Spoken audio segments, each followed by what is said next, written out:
It's 1:30 and it looks like everybody, most of the people are here. So if you wanted to go ahead and get started, Chair, you could do that.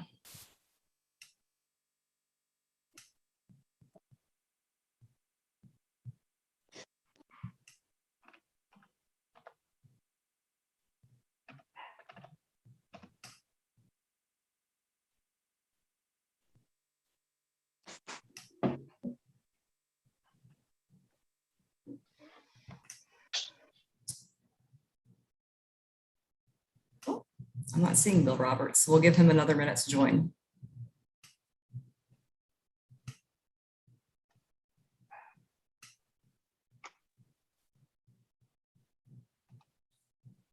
Christy, could you reach out to him, to Bill Roberts, please, and make sure everything's okay on his end? Read my mind. I'm sending him a text right now. Thank you.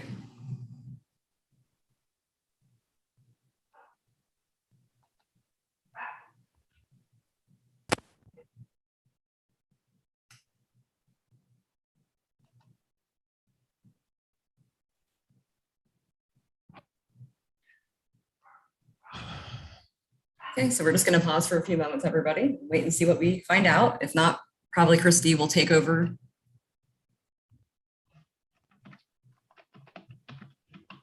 Is there a vice chair? Yes, let me look that up. Yes, there is. Then Chris. There he is. He is. Then Christy won't be taking over. Okay. Vice chair will.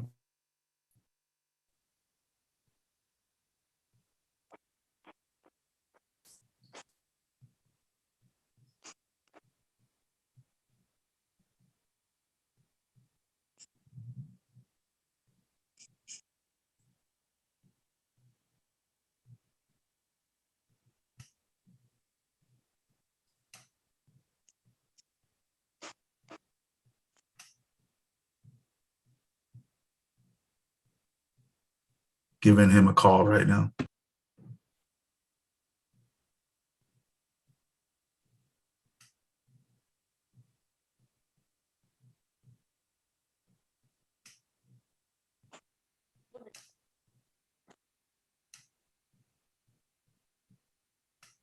Thanks. Bye. Jennifer, would you be able to send him the Zoom link? He cannot find it.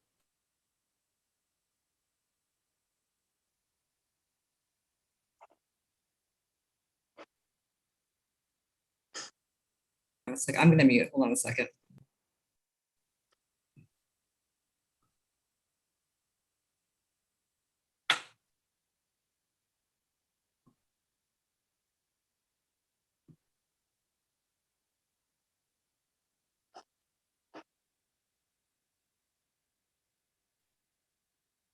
Until Bill joins, do you just want to get rid of some of the mundane stuff?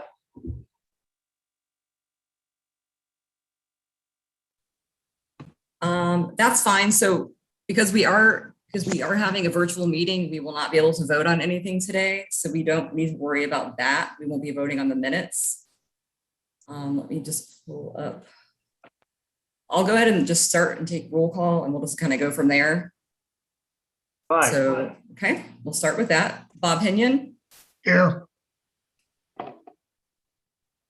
Bob Woodburn. Present.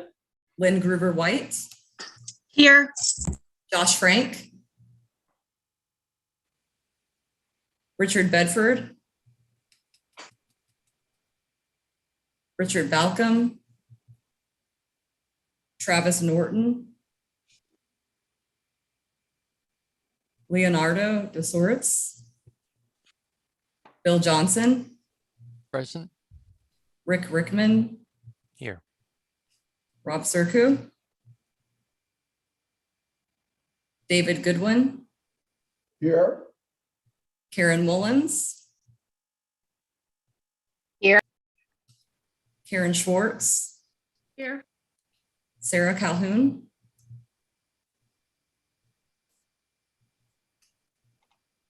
and I see Corrine is there as well, so I will add her. Okay. All right, so Jennifer, We're gonna- can I interrupt? yes, Josh Frank just sent me an email saying he does not have the Zoom link either. So he's watching on YouTube. I don't know if you want to try to send it to him. okay, I'm gonna have to look it up. I'm just gonna be honest with you because I'm managing both the Municode side of the meeting and the YouTube. So they're gonna have to go look back in their junk mail at this point. I'm gonna try to do it once we start the presentations, but right now I have to manage this part. So Okay, bear and- with me here. Bill asked that Bob go ahead and start. Okay, All right. so Yeah, thank you. fine. And as you said, we, whether we have a quorum or not, doesn't matter because we cannot vote virtually. So good afternoon, everybody. Hope everybody is healthy. The roll call has been done. Is there any public comment? I guess not. Hello, board. Hello, committee. I'm Terry Bowers. I'm with the T-Bardas committee. So we do not have anyone right now that wishes to make a public comment. Okay, super. That's unfortunate. As probably later I'll elaborate on. The consent agenda, which we cannot vote on, is the June meeting minutes. Does anyone have any comments, pro or con, about the June minutes as written? Mr. Johnson. I believe there's a Scribner's error on page 2. In the paragraph that starts, a motion was made to start with alternative 6A. I think there's an extra 2 in there. Future convertibility and move 2 into alternative 8C. Okay, we'll make that correction. I believe Lynn had her, well, there she just disappeared. Anyone else wishing to comment? Yeah, Corey, Ms. Tucker. Yeah, thank you. I just noticed on the first page under approve meeting minutes and approve updated CAC bylaws, my name is misspelled. Those are the only 2 locations that I found that in. We will update that as well. Thank you. All right, and I guess I was a little recalcitrant here. I believe this is your first meeting, Corinne. So if it is, welcome. You'll find this a most enjoyable group. Sometimes cantankerous, but always with good comments. And Karen is smiling there. I can see that. All right, the next item, since we Good. cannot vote on that, is the Mr. first. Chair, could Yes. Corinne introduce herself? Oh, certainly. Hi, Corinne, everyone. Who have do the you floor. represent, and Sure. maybe a little of your background? Or Yeah, absolutely. My name is Corinne Tucker. I represent Manatee County. I was appointed by Commissioner Bellamy. I am a multimodal planner at the Sarasota Manatee MPO, and I have 2 dogs. One is a black lab named Hashtag, and the other one, and the other one is a boxer lab mix named Dot. They're both really cute, and I like taking them for walks with my family down to a local brewery in downtown Bradenton. So that's about all I have to say. I'm happy to be here. Thanks for welcoming me. Does hashtag Twitter? No, but I think we gave him an Amazon account. So Always good for the competition. We have our first presentation. Excuse me one moment, Bob. I do see Yeah. that Bob Hinion has his hand raised as well. Oh, I'm sorry, Robert. Just a point of information, for a long time, this group was unable to gather a quorum. And therefore, what we did was we indicated back to the board our consensus. Would it be possible that we do that in this format? I don't have a problem with that unless anybody else does. Unless you would vote, let's go back then to the June meeting minutes and just ask for consensus. Without going through a roll call, is there anyone on this call who would not agree with the June minutes? Seeing none, I believe then, Bob, we have a consensus about the minutes, which can be taken up at the next meeting possibly. Thank you for your comment. Anything else there? Then our first presentation is from SC Alliance on the downtown St. Pete and Clearwater gondola study. Mr. Dale and Mr. Doro, who's going to give the presentation? Thank you very much, Bob. Hi, my name is Stephen Dale. I'm with SCJ Alliance, and I'm joined by my colleague, Steve Duro here. Steve, why don't you introduce yourself? Good afternoon. I'm Steve Duro. I'm a senior engineer at SCJ Alliance and in the cable car division of the firm. And myself, I'm a urban planner by trade and education, and we're with, as you know, SCJ Alliance. We're about 130 person firm based out of the Seattle region. We're a multidisciplinary planning, architecture, or landscape architecture and engineering firm.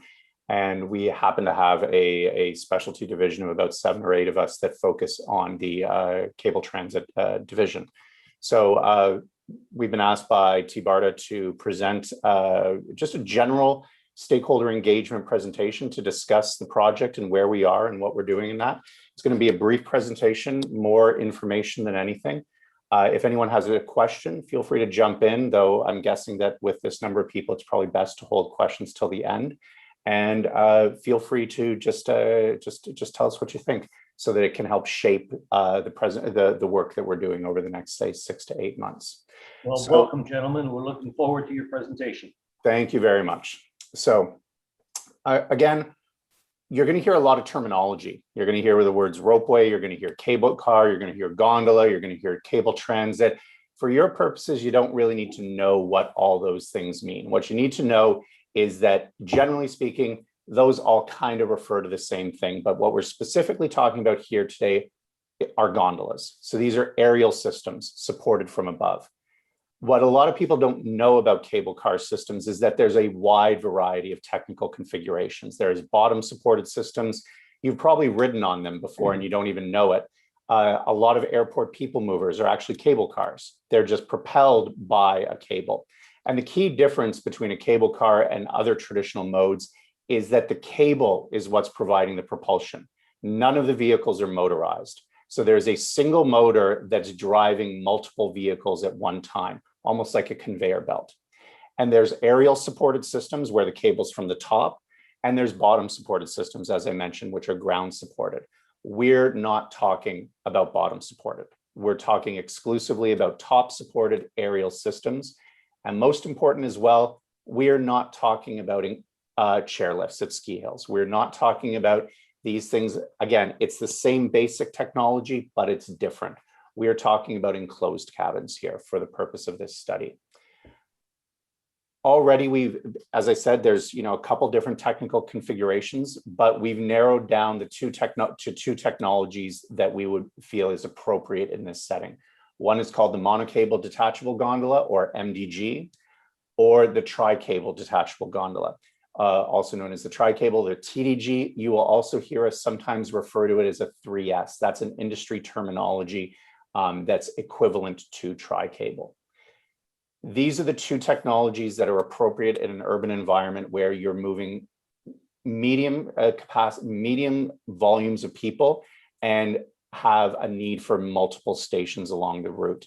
There are other cable car technologies that can really only operate from point to point. So from A to B, they can only have 2 stations.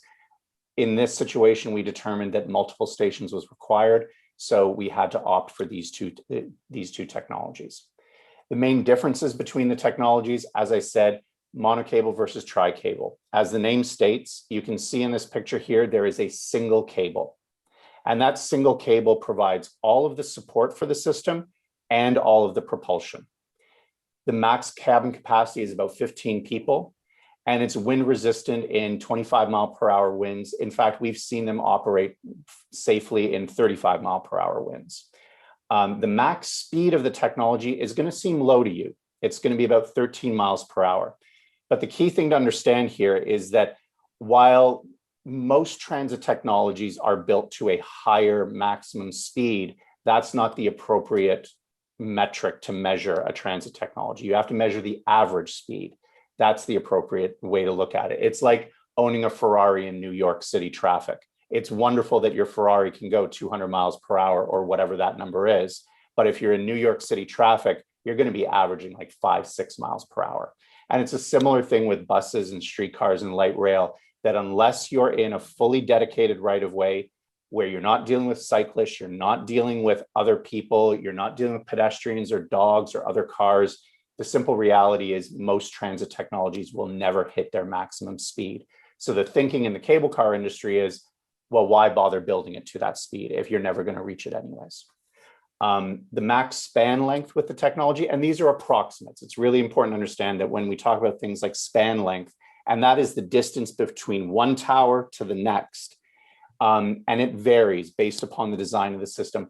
But as a simplifying assumption, you can assume about 1,000 feet between those towers. And the headway time range, or that is the waiting time between vehicles, we can get it down to as low as about 9-10 seconds between vehicles. Now that would be a pretty high capacity system. You'd be pushing that 3,600 person limit. And that is roughly the max capacity of what a monocable can offer. In our industry, we use the term PPHPD. It's equivalent to terms that are used in public transit planning, but it's not a routinely known metric, but it's very common in our industry. And what it stands for is persons per hour per direction. So it's essentially, you can think about it as like it's measuring the diameter of a pipe. How much water can you push through that pipe every hour? And that is what this number represents. And in terms of the cost of the technology, it's relatively low compared to other technologies that we're going to look at. In terms of the tri-cable, as the name indicates, there are 3 ropes. And again, rope and cable are the same word in our business. And if you can see here on the upper right, you'll notice that there are 2 thicker cables on the outside. And those 2 cables act like railroad tracks. Just think of them as railroad tracks in the sky. They're fixed, they do not move. So they provide the support for the system. The thinner cable in the middle is what provides the propulsion. And that cable is moving continuously. And that's what allows the vehicle to be dragged essentially along those 2 track ropes. And that's what gives it the propulsion. The 3S is right now the most state-of-the-art technology in our industry. About, I would say, year or 2 ago, we had about 24 in operation around the world. There's probably an equivalent number being constructed right now. And Steve, if I have that number incorrect, please jump in and correct me. No, I agree. As discussed, number of cables, there's going to be 3, and that gives it very high wind stability. You'll notice the big jump in max wind speed, 65 miles per hour. It essentially means that in all but the worst case storm situations, this system will be operable. And the max cabin capacity is also significantly higher. It's 35 people per cabin, which if anyone who deals with transit knows, that's roughly the size of a city bus. Our max speed is also higher. It's about 17 miles per hour. And the max span length is about 10,000 feet. And this is super important to understand, especially when it comes to the Clearwater Project. The Clearwater Project, we know that we're going to have to cross water. And we also know that from a permitting perspective, putting a tower in the water is going to be controversial. It's going to be difficult. It's going to be challenging. So our ideal scenario, and I can't guarantee you we're going to get there, but our ideal scenario is to have no towers in the water. And to do that, we would need something like a tri-cable in order to be able to do that. The headways are also still very good. Let's say 15-20 seconds per vehicle. More than likely in this scenario, we're not going to be needing this very high capacity of 5,000 ppHPD. We're probably going to be needing something on the order of about half that So in that situation, you would probably be looking at wait times between vehicles of, let's say, 30, 40 seconds. We haven't gotten to a point where we've done those calculations yet, but that's equivalent to basically, with a tri-cable, imagine a city bus, or roughly an equivalent vehicle size of a city bus, departing every 30, 40 seconds. The relative cost is higher. This is, of cable car technology, the most expensive technology on the market today. The key thing to understand is that you have to divorce the electromechanical equipment, which is the stuff that the cable car manufacturers build for you and install, and the station architecture. So what we see in places in the developing world that do this, because the cost of construction of buildings and stations is so much lower than here, a tri-cable is much more expensive than a monocable. But in a place like Florida or America, where construction costs are higher, what we see is that the actual difference or delta in total project cost between the tri-cable and the monocable is a lot more modest. Again, we haven't gotten to a point where we have any numbers to discuss. We're still at the early stages of this project, but understand that just because we say that the relative cost is high, that doesn't mean that it's going to be orders of magnitude higher than if we go with a monocable. In terms of station topology, we show this slide simply to tell everyone there's a wide variety of ways that stations can be designed and configured. This isn't even the beginning of what it could look like. There are stations on the 13th story of an office tower. There are underground stations. There are stations that literally go into the side of a cliff face. There's a wide variety of ways of doing this. So a lot of the time when we deal with public and stakeholders, a lot of people just really want to know what's it going to look like. And what I want you guys to know is we don't know what it's going to look like. This is not an architecture or design exercise. What we will be doing is we'll be providing indicative topologies and say, this is kind of how it would fit in this environment according to these dimensions, and then we'll cost it accordingly. But we are not going to be completing detailed architectural designs, just so everyone's aware. But again, you can see here, we have something like in the lower left where there's essentially no station, similar to the one above, which is over water, which to the top right, again, also over water, to the two station topologies that we have in the middle. These are what we call straddle stations. The top image is what's called a half straddle, which means that the vertical circulation is actually just on half the station. And in fact, this is directly connected to a subway system down below. This is in Ankara, Turkey. So within this area right here, there's actually sets of escalators, elevators, and stairs to connect people to the subway. And in this situation, this is what we call a full straddle station. And the main difference between the half and the full straddle is that we straddle both sides of the road, and vertical circulation exists on both sides of the road. One of the nice aspects of the full straddle is that you need a mezzanine level. And that mezzanine level immediately becomes a means to actually move people across wide boulevards or highways that otherwise you wouldn't be able to do, or you would have very long traffic wait times. And then you have something like this on the bottom right, which is almost a 5-story structure in Mexico City. This is a brand new, not a brand new, it's about 2 years old. But they actually decorated all the stations with artwork, and they have retail facilities in there. They have restaurants, they have libraries. It's a different thing. So the point I want to make here is that what your infrastructure is for a cable car is fixed. You don't have a lot of say in terms of what is required to make a cable car work. What you do have a lot of flexibility with is the station design and where you put it. That's the place where you can really get quite creative. In terms of the general advantages and disadvantages, and again, these are all general comments. There's always going to be exceptions to the rule.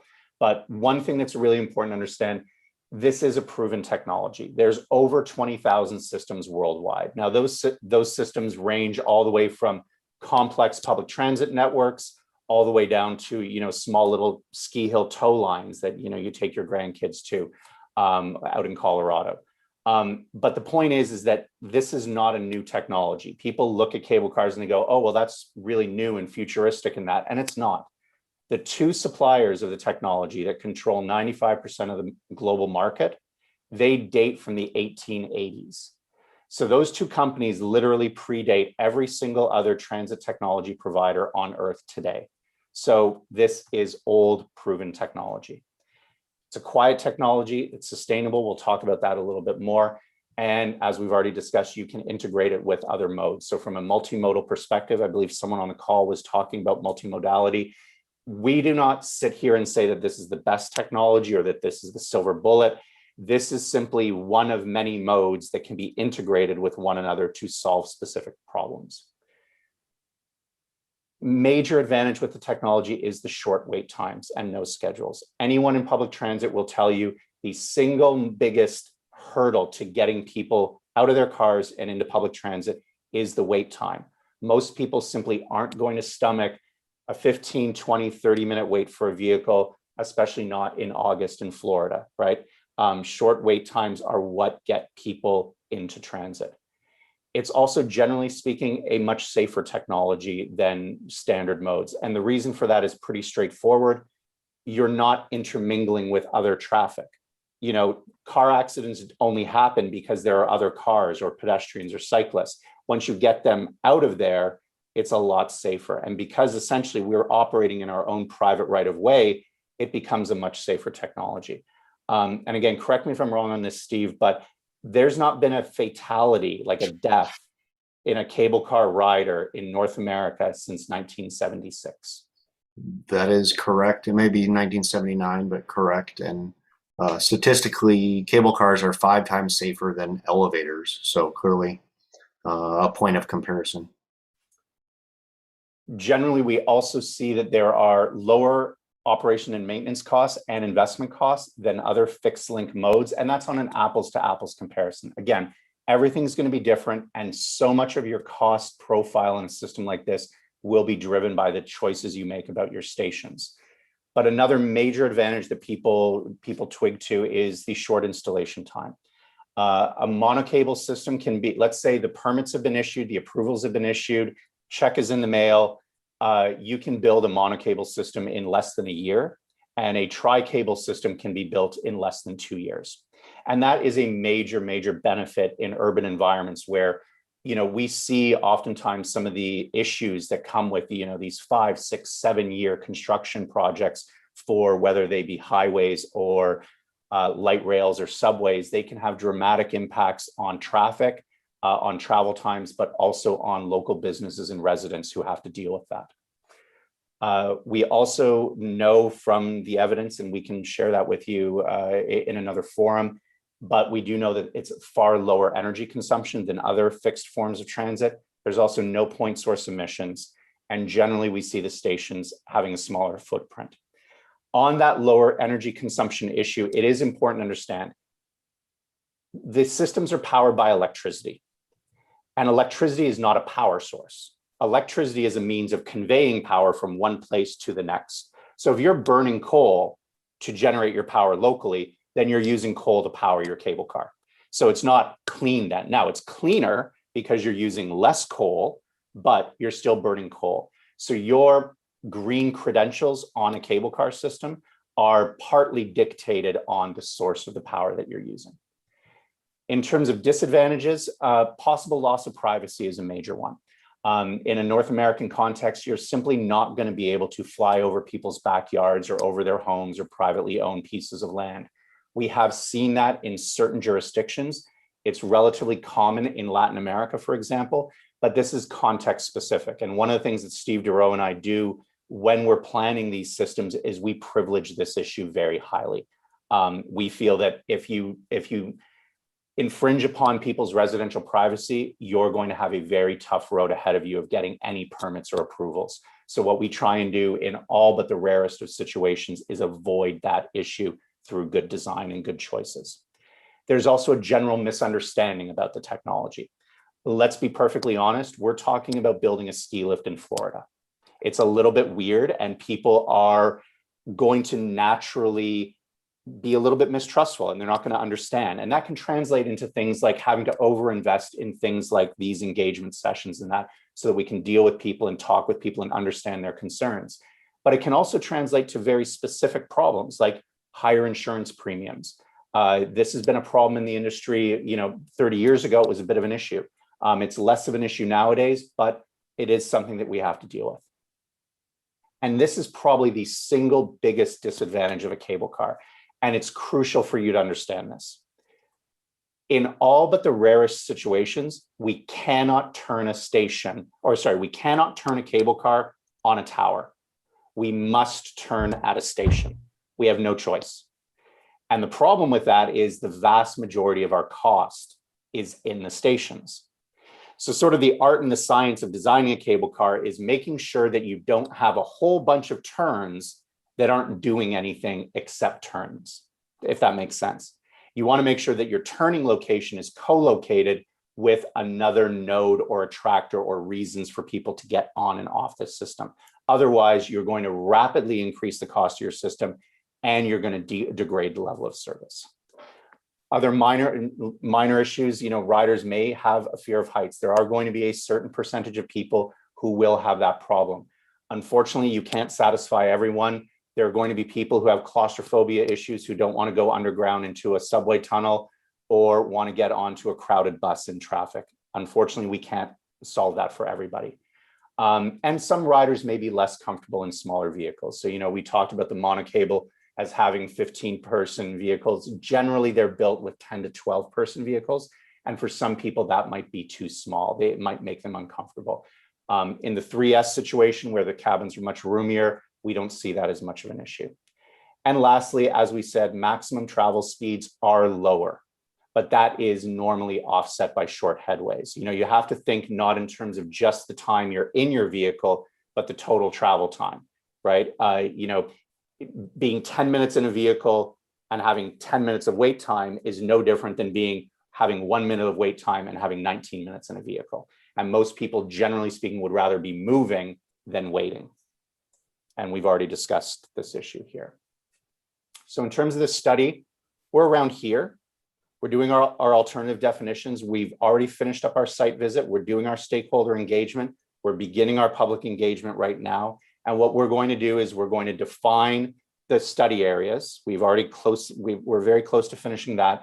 And then we're going to iterate, say, 2 to 4 different alignments for each of the projects. Once we've completed that, we're going to get the projects to a technical level that we're comfortable with, that we feel that it's technically valid. And then we're going to conduct what we call a SWOT, or a strengths, weaknesses, opportunities, and threat analysis.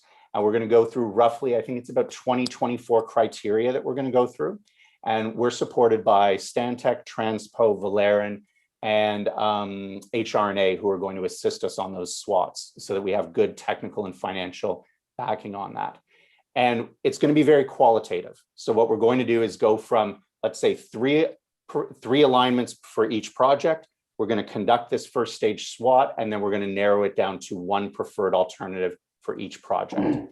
And then once that's complete, we're going to go through more technical validation and then do our economics and financing analysis, which is going to include ridership, fare structure, all those sorts of things.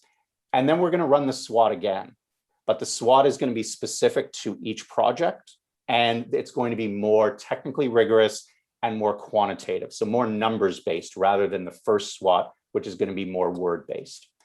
Public and stakeholder engagement is going to be ongoing throughout this, including public events, including a project website, which should be up in the next month, I believe. And then in the first quarter of next year is our target to get to reporting and closeout. In terms of the 2 project areas, the Clearwater project is pretty straightforward. It's about connecting downtown Clearwater to Clearwater Beach with a possible stop at the aquarium midway, utilizing the causeway. What we've discovered in a lot of our consultations with people is that while this began as a project about connecting downtown Clearwater to Clearwater Beach, we discovered that there was equal, if not more, interest in connecting Clearwater Beach with downtown. And this idea of actually unifying these 3 districts, Clearwater Beach, Aquarium, and downtown, as a simple means of people to move back and forth between these areas. The St. Pete project is a little more amorphous, to be perfectly honest. It's a larger area. There's more attractors, there's more stuff. And we're still working through what that means. We have the Tropicana field site, clearly. We have questions about the I-175, which may or may not come down. We're dealing with Ford Pinellas on learning more about that. We have the downtown core, we have the pier. We also have the innovation district and the university and the hospital. And we also learned before we even got into this about the Warehouse Arts District and a desire to connect the Warehouse Arts District. One of the common themes that's been coming up in our conversations with people is this idea of north-south connectivity, that the 175 is really divided St. Pete, really divided communities to the south of the 175. And is there a way here to quickly, cheaply, and easily solve some of those problems, perhaps connecting some of these southern communities to the Trop site, Central Avenue first, and the First Avenue busway. But again, we're still very early stage in that.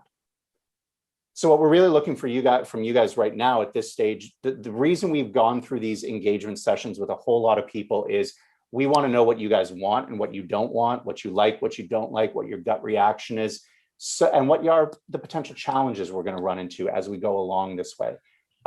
We want to make sure that we design the best thing possible so that it stands a fighting chance of getting through the feasibility process.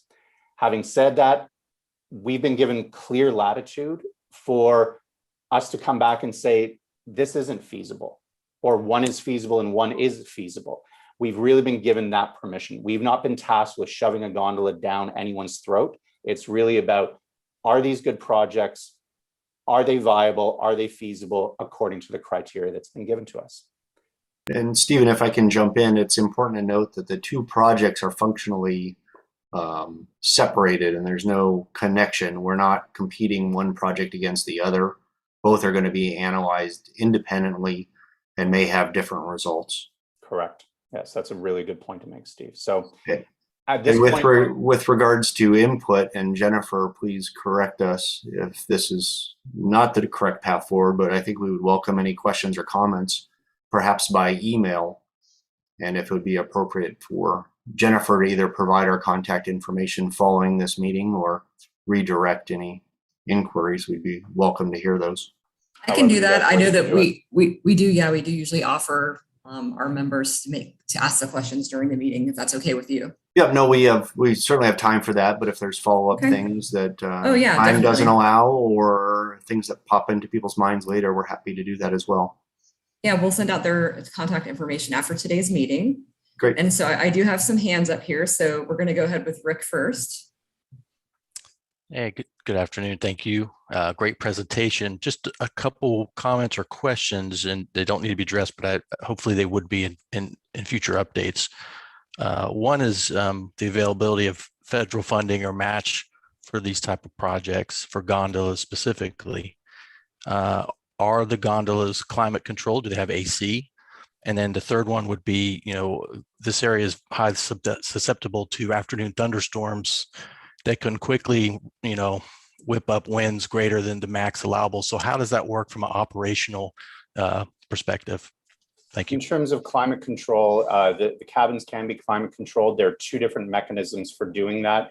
The tri-cable admittedly has a better system for providing climate control.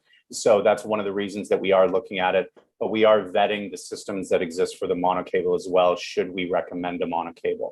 In terms of lightning, you're totally right about that. And that's something that we're focused a lot on right now. One of the interesting things is in Telluride, Colorado, there's an interesting case there where they had lightning problems, and then they implemented lightning protection and prevention systems that changed dramatically their shutdown periods because of that. So this is actually one of those parts of the consultation process we're going to be doing, is talking with Telluride, learning about that more, especially because they're unique in the world because they have a before and after situation. So we are going to look at that. In terms of federal funding, I believe I saw Brian Pissarro on that. He might know a little bit more about that. Brian? Yes. Federal Transit Administration does consider aerial gondolas as a form of transit. In fact, it's one of the forms of transit that is reported in the National Transit Database. So it is eligible for FTA funding. Thank you very much. Looking forward to it. Okay, next question. Yep, we've got Lane Gruber White up next. I also wanted to ask about the climate control, my first issue, because Disney did put in a gondola system in the last 2 years, and Disney doesn't make very many mistakes, but I believe they did make a mistake in that those gondolas are not climate controlled. And riding them in the summer is horrible. And to be a business person and board something and it not be climate controlled, that it would not be conducive. My other comment has to do with the fact that last week I attended the FDOT Mobility Vision Stakeholders meeting. And a lot of that conversation centered around what is the future of transit in Florida. And a lot of the central thinking is moving more towards on demand. And I would see this as being able to be marketed as being on demand.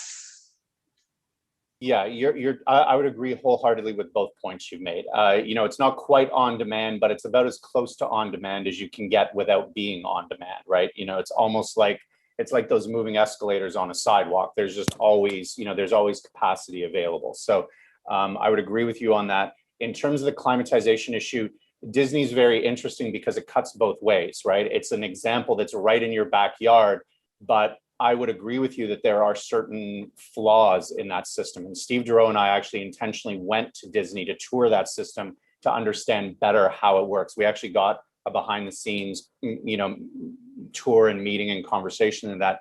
And we agree with you. And Steve, please cut me off if you disagree with me on this. But the climatization is a curious decision for Disney to make. It's a very curious decision. It has passive ventilation, which means that the windows open and as it moves, you have ventilation. It has anti-glare film on the cabins, but it doesn't have either active ventilation, which means fans that push air through the cabin, especially in the event that the system slows down or perhaps stops on occasion.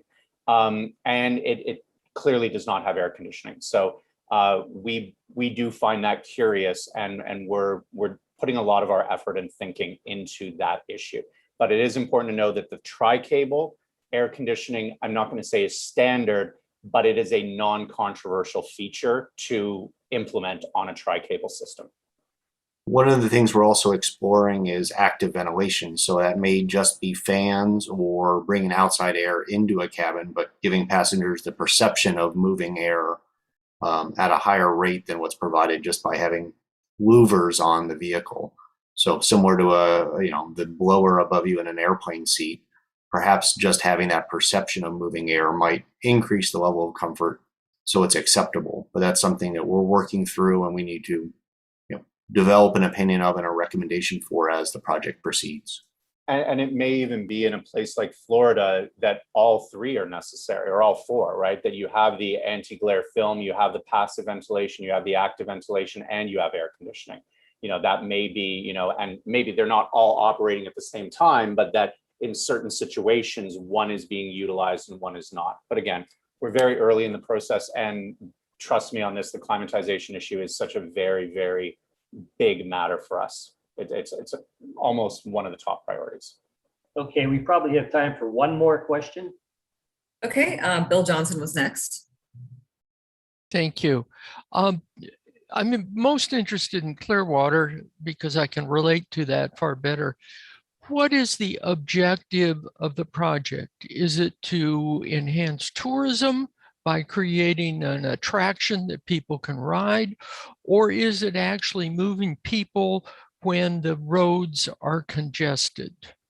It's an excellent question, and what we see it is it's both. And this is something that's sometimes hard for people to wrap their minds around because we're all used to buses and streetcars and that.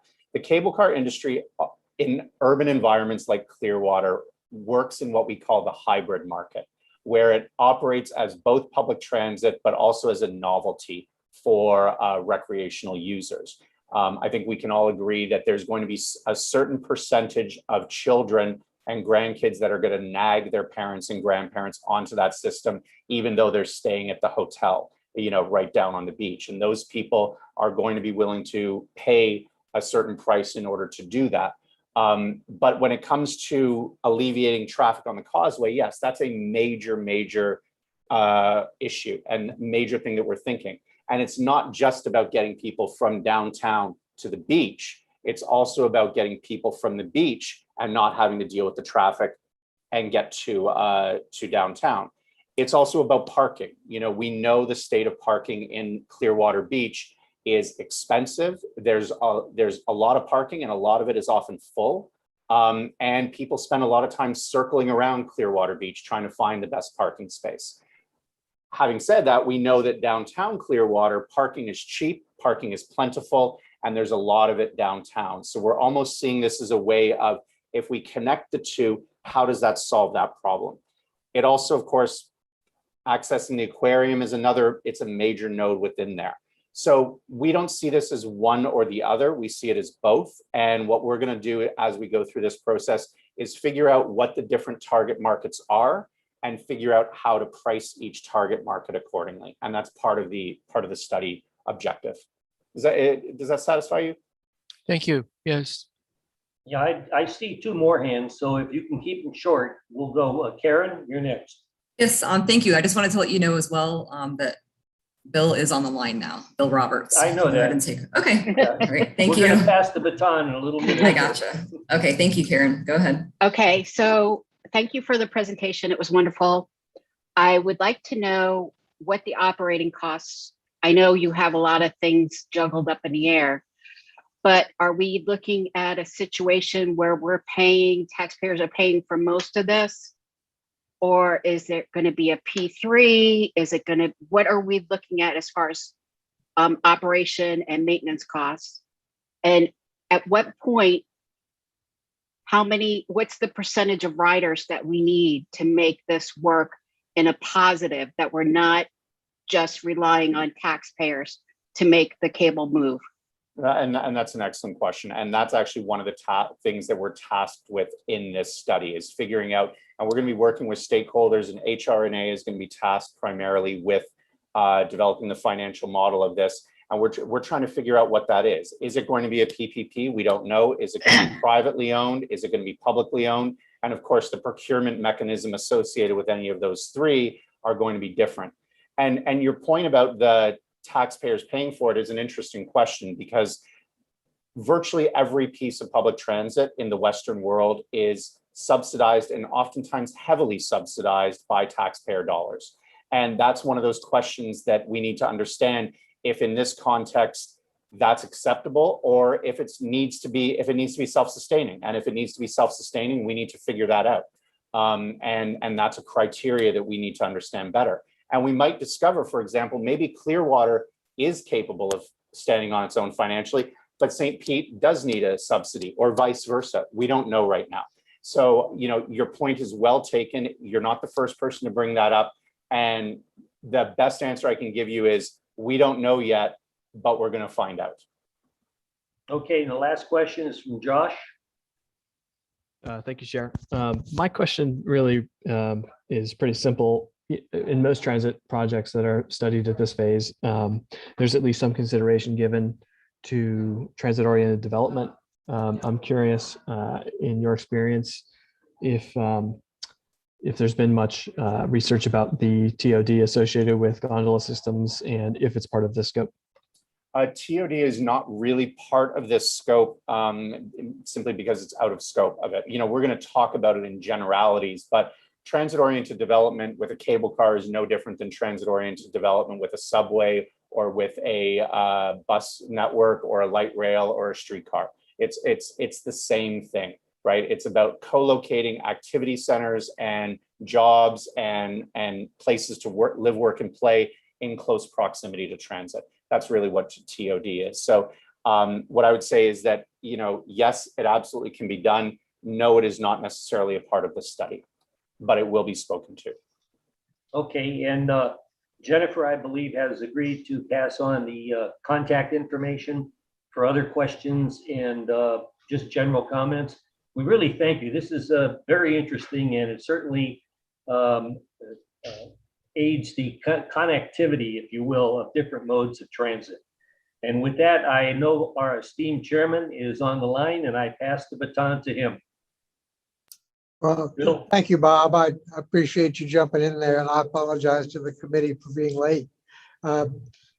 Guys, I appreciate this presentation. I think there's a lot of good information here, and hopefully our committee will be able to spread the word and disabuse people of the misinformation and direct good questions toward you while you're in this fact-finding stage. Thanks for coming.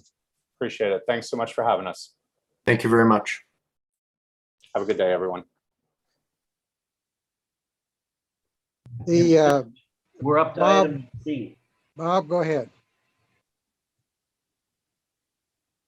We're at presentations B. Okay.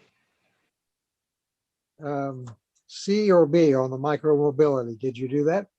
No, that's the next one. That's Okay. Angela Ryan and Forward Pinellas. Okay. Well, Angela, you're up. Good afternoon, everyone. I'm Angela Ryan. I am one of the principal planners with Forward Pinellas, and it is great to see some familiar faces on the meeting today. Today, I'm providing a presentation on micromobility, specifically in regards to a knowledge exchange series that we just finalized on the topic. And first, what is a knowledge exchange series? It's just as it sounds. You know, it is an effort to conduct a literature review and research on emerging planning topics, something that's new or innovative, or something that in urban planning has been shown to be very practical but underused. Micromobility is certainly a new topic, not new in regards to the last couple of months, but certainly in the last couple of years. And the Knowledge Exchange Series then takes this information and collaborates with our partners, and we provide a guide that can be used widely by anyone in the public, but certainly is aimed towards other planners, engineers, government entities, and individuals like yourself that are part of the decision-making process. And just so you know, we have some really fantastic reports and videos and other information online on microbrewery development in downtown areas, which is one of our past KES topics, as well as missing middle housing, advancing urban agriculture, and transit-oriented development. So those topics, are really great to look into, and we have a vast amount of information on our website. And what is the process? Well, certainly, like I indicated, there's the upfront research locally, nationally, for the micromobility globally. We then partner with experts throughout the nation and locally to interview them and to understand the dynamics of a particular subject from a more qualitative perspective from people that have, conducted these type of projects. Then we develop a report and have public outreach. Most of our KESs are associated with videos and blogs. This one is no exception. But first and foremost, what does the report cover? Well, this report is really written, very organized and very simple, so anybody could pick this up, and that's really the whole purpose of this. Anybody that, sees an e-scooter or an e-bike, or they visit, someplace like San Francisco, and they see, these devices.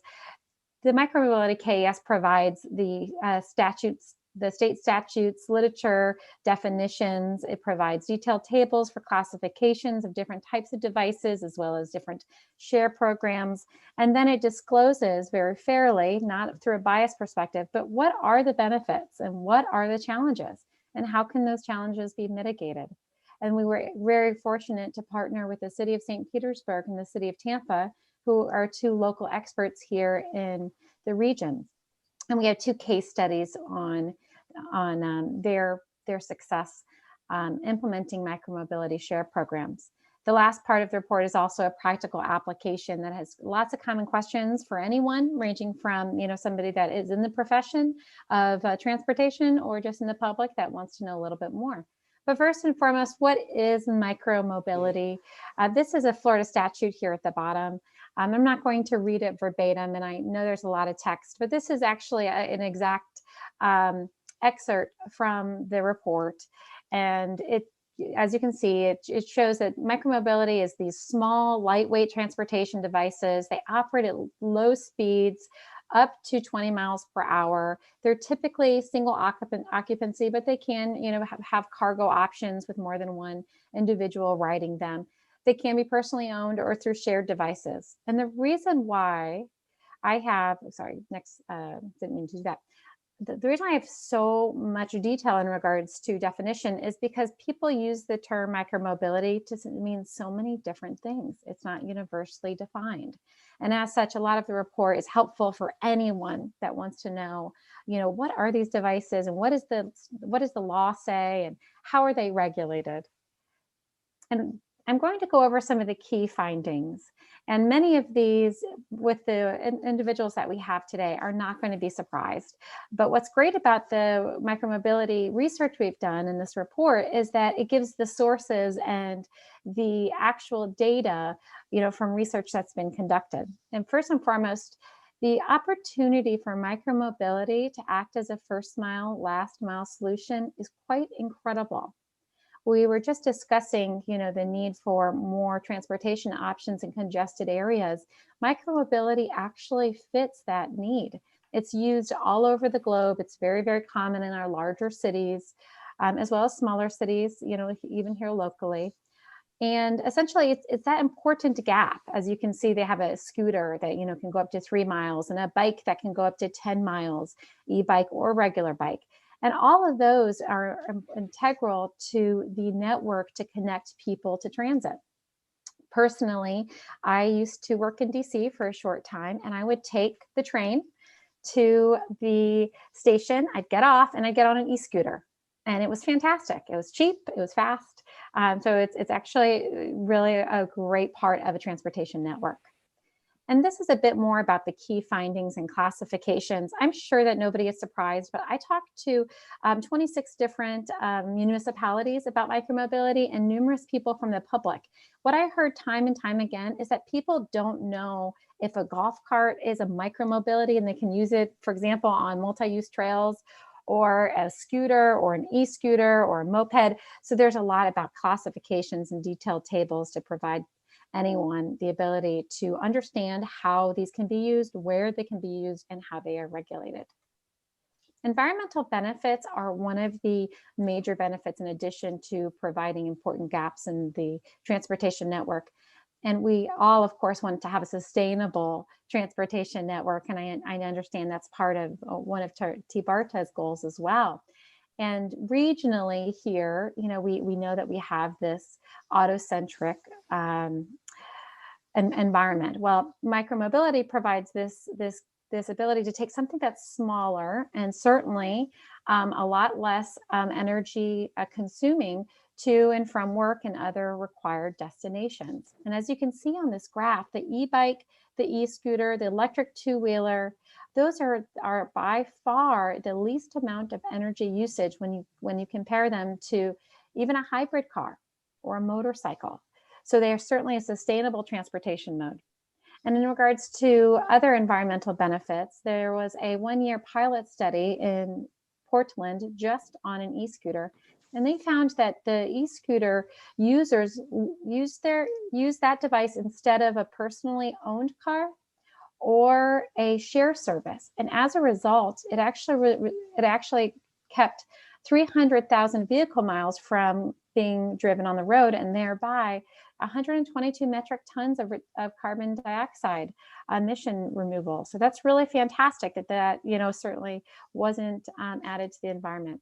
The only concern, of course, is managing the batteries and disposal of the systems themselves.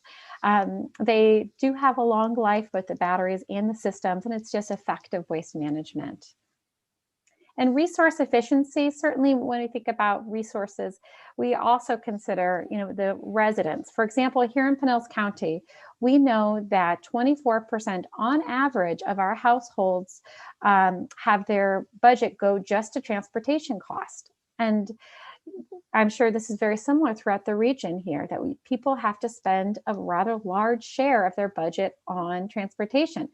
Micromobility provides an option for folks to have no car ownership in some cases, and this has actually been quite common as a trend across the world and here in the nation, or just reduction of using gas, reduction of expenses associated with a personally owned vehicle.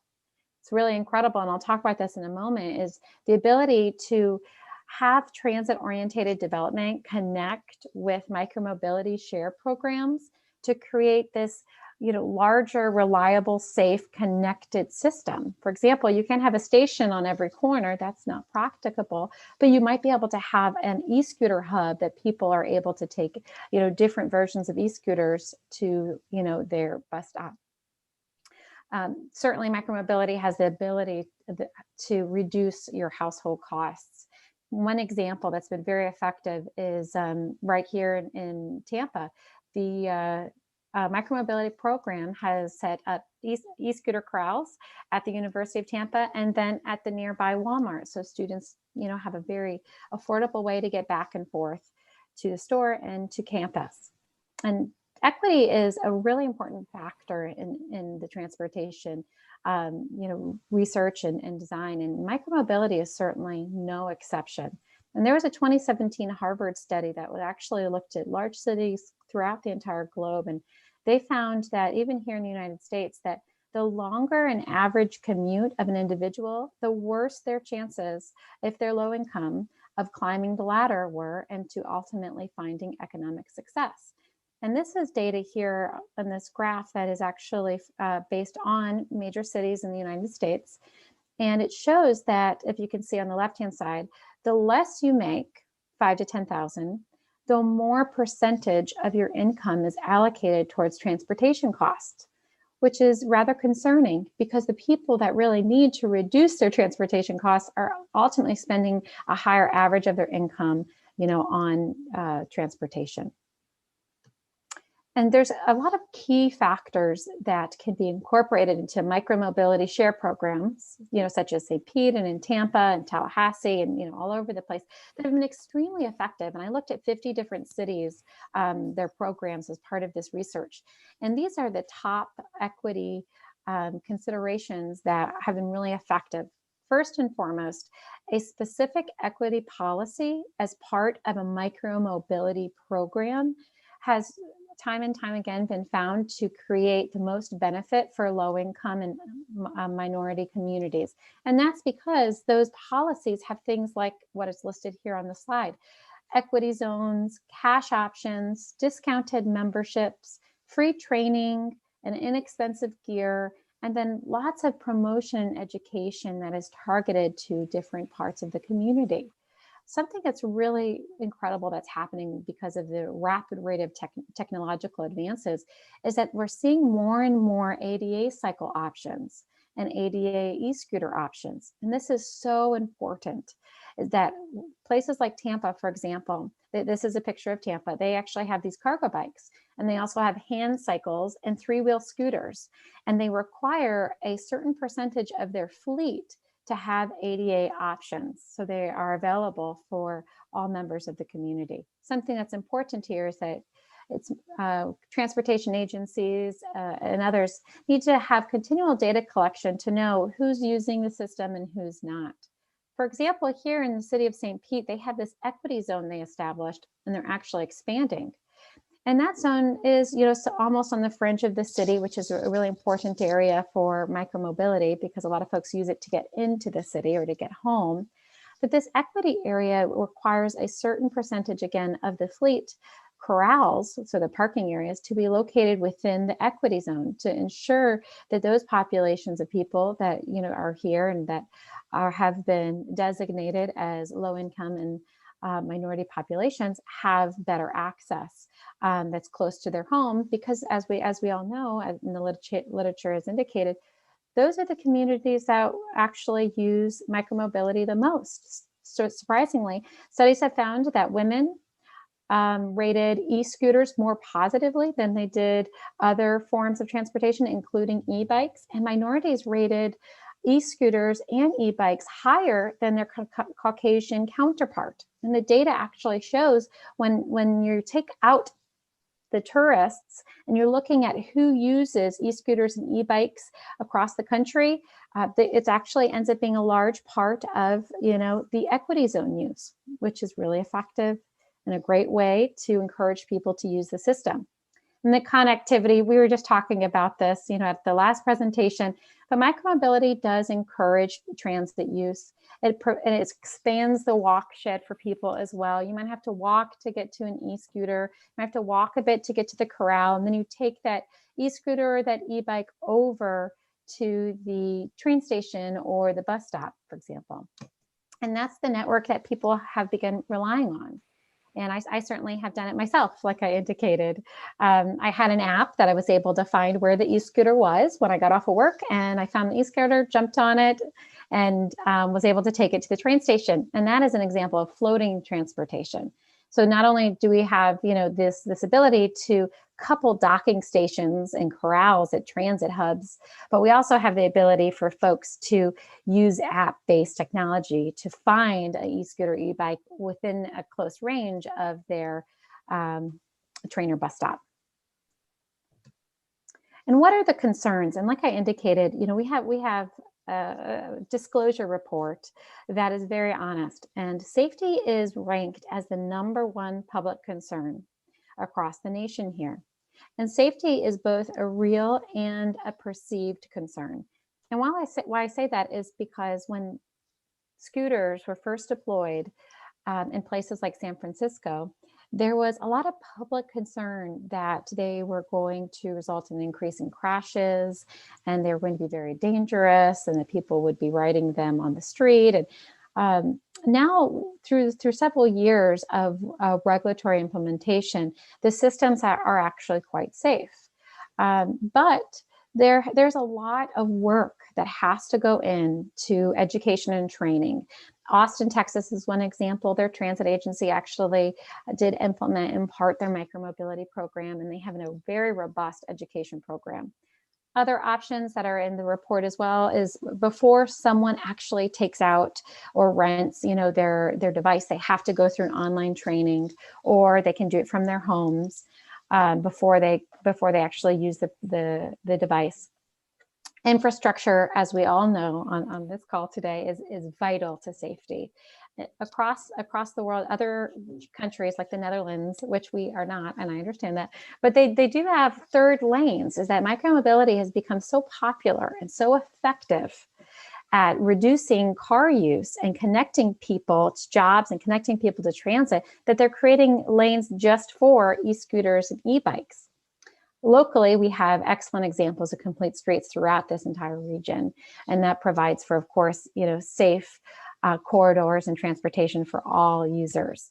Micromobility share programs also have to rely on vendor support. So if you are yourself going to begin considering working with them or taking part in any committees that discuss micromobility share programs, the vendor contractual requirements to have things like education and safety, as well as data collection on crashes, is vital, because that way, of course, a system can utilize adaptive management strategies and continue to address issues that occur and make the system safer. But safety, again, is a concern. It's a legitimate concern. People do occasionally get hurt.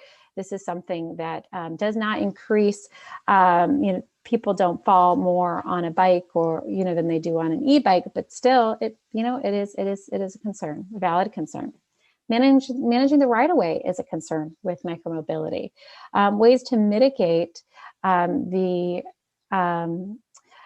use of e-scooters and e-bikes within the right-of-way, or perhaps abandonment, is to have parking corrals. This is a picture of one in St. Pete. The city of Tampa has what's called a scooter bounty program, which is actually a monetary award system, which has been very effective. So if somebody finds an e-scooter or an e-bike or a share bike that is outside of the parking area, or it's in the right of way or on private property, they get paid to return it. So they get to ride it and then get paid to return it. Exclusionary zones are used. I should caution that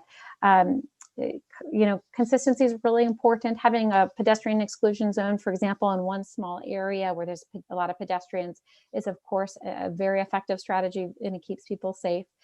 But the problem is if you have a lot of communities and you can't have them on this part of the road, but you can on the other part of the road. Well, certainly that increases confusion and thereby non-compliance and becomes an enforcement issue. But enforcement is a big part of the solution for keeping people safe and the right-of-way unconflicted. And this is actually another benefit slide. I have to say, I was really surprised with the data. I personally had this assumption that people would ride their bike and walk less because of the availability of e-scooters and e-bikes. But the research actually has suggested the opposite, that a couple of studies here, one particular that was out of Washington State, found that 74% of their e-scooter users said they'd never ridden a bike on a share system, but they chose to use an e-scooter. And then 42% of those same individuals said that they'd never ridden a bike. So the data is actually demonstrating that people, they might feel like they can try an e-scooter and e-bike because it's not as physically arduous. And thereby they start riding bikes and walking more, especially if it's part of a connected network where they might have to walk a little bit to get to the micromobility hub. And as we all know, lack of physical exercise in the United States has caused a high rate of health problems. Surprisingly, micromobility may be able to help increase walking and biking. And the case studies and practical applications part of the report is really important. The city of St. Petersburg here, they provided practical advice to anyone that would like to start a micromobility share program or just is curious about how they operate. They have lessons learned and important considerations for the people in the public to understand because they have 10 years of experience, as well as, for any individual or organization that is considering setting up a micromobility share program. The city of St. Pete and the city of Tampa have been excellent partners. The city of Tampa has a very successful micromobility program, and they really set it up to be very cognizant of the fact that there are safety issues and there are right-of-way issues. And they have this problem-solving flexible framework in mind. And that's how they operate their program, knowing that they have to continually collect data and continually adapt to ensure that people are operating safely. And when they see there's a problem, they address it. So their program has been extremely successful. As a St. Pete, do the same dynamic of continual data collection and analysis. They have, like I've indicated, bounty programs where you get paid, a lock-to technology where folks, when they're done, can lock the device safely within specific areas of the city. So really interesting dynamics for both of the cities and quite successful. And the practical application section answers just common questions. Again, so anybody that can pick this up. How do you even operate an e-scooter? How do you operate an e-bike? Or things that might be more pertinent to a government employees, such as how do you even establish a micromobility program? And where could these operate safely? So the practical application section is just full of lessons learned and information that we received from the public. And what is next for the KES? Like I indicated, we've collaborated quite extensively locally on micromobility to hear from our municipalities here in Pinellas County. What are your concerns? So we made sure that we addressed all those in our analysis and our report. But we really want to work with everybody. That's why I'm here today, and I'm very grateful for this opportunity, because as we all see the micromobility coming into our cities, if we like it or not, if we can work together, collaborate, share information, that'll help ultimately for us all to make an easier transition into, a future that looks like it's going to rely in some part on micromobility in the transportation network, especially as we see our cities become more dense.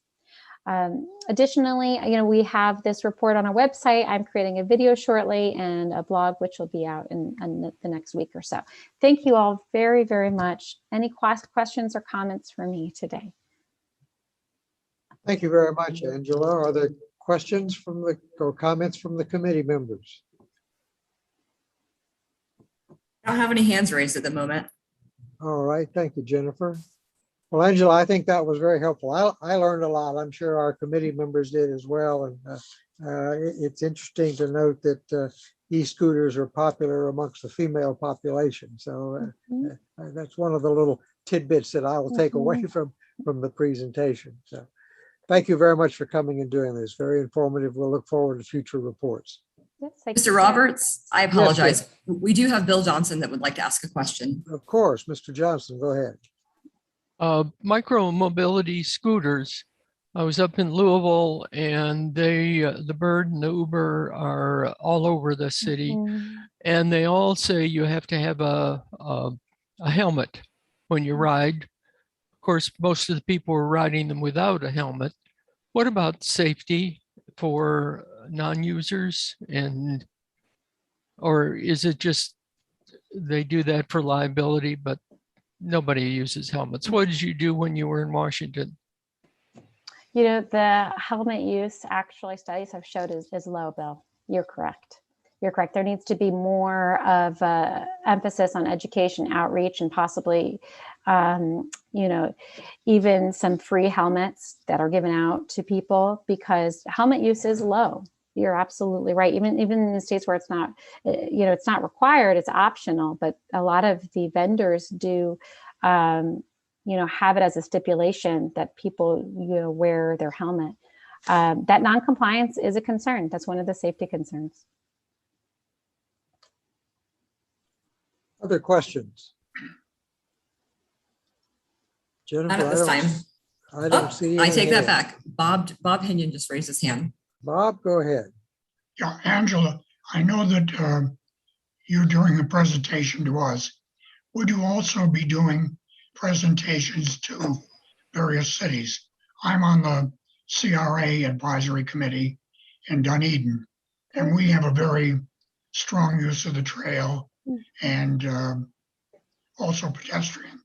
We might be a little too cramped for these type of devices, but would it be something we should consider getting in either on a vendor basis or allowing citizens to do it themselves? Yeah, thank you, Bob. I just really value that perspective, because Dunedin is such a perfect area with so much confliction right now, you know, because it's wonderful. People love the trail there, you know, and I talked with Frances, you know, with the city. She's been a wonderful asset, and Dunedin already has some regulations for e-scooters and e-bikes operations. Actually, they have it in the ordinance in regards to people are allowed to use them, but a vendor would have to go through the city to develop any sort of share program first, which is really good news. So that way they can make sure that if there's a high pedestrian area, you know, that it might not be the best location. Well, we have a CRA advisory committee meeting September 1st. So maybe I'll bring it up and see if people are interested in installing something like this in downtown Dunedin. Sorry, my voice is a little off, but that's paralysis in my vocal cord. Oh, no, sir. I can hear you perfectly. Thank you so much for that perspective. I'd love to come and present. You know, maybe Frances and I could work together on something in the future. Sounds good. Thanks. Thank you. Thank you, Bob. Any other questions? Well, again, Angela, thank you for coming and doing this. We learned a lot, and we look forward to seeing you again soon. Thank you. All right, members of the committee, the next item on our agenda is the T-BARTA on-demand feasibility study. Take a moment to get to make that shift. Mr. Chair, I'm filling in for Randy today. This is Bill Ball. Bill Ball with Tyndall Oliver. Good, Bill. Welcome. Good to see you again. You too. You too. Let me get this up. Okay, again, I've been working closely with T-BARTA staff, and at their request, we put together a scope of work to take a look at regional mobility on demand opportunities in the T-BARTA area. You talked a little bit about on demand earlier with the question and answer period. This is specifically to look at regional opportunities to connect some of the existing regional services that may have gaps in the network today.